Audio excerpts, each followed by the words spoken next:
چیونٹی تھی وہ کہیں جا رہی تھی، رستے میں ایک ٹڈا ملا۔ ٹڈا کہنے لگا چیونٹی بہن ذرا رک جاؤ۔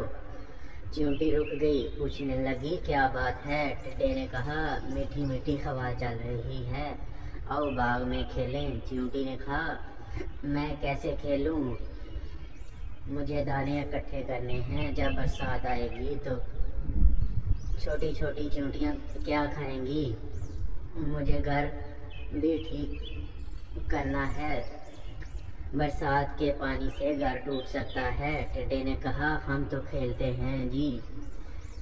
ایک دن بادل آ گئے، بارش ہونے لگی، ٹڈا بھیگتا ہوا آیا، چیونٹی کا دروازہ کھٹکھٹا کر کہنے لگا چیونٹی بہن مجھے اپنے گھر میں تھوڑی سی جگہ دے دو، میں بری طرح بھیگ گیا ہوں، جب تک بارش رکے گی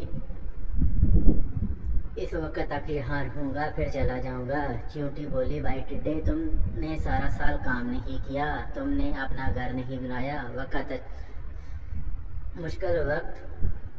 مشکل وقت کے لیے کچھ اناج بھی جمع کر کے نہیں رکھا، جاؤ میں تمہاری مدد نہیں کر سکتی، جو سستی کرے اس کی یہی سزا ہے۔ ٹڈا گڑ گڑایا چیونٹی بہن اس بار معاف کر دو، آگے سے محنت کیا کروں گا۔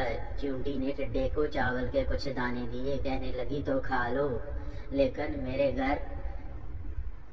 گھر میں تمہارے لیے کوئی جگہ نہیں ہے۔ ٹڈا روتی شکل لیے ہوئے چلا گیا۔ تو پیارے بچوں، اس سے ہمیں سبق ملتا ہے کہ ہمیں ہر کام وقت پر کرنا چاہیے اور ہمیں سستی اور کائلی نہیں کرنی چاہیے۔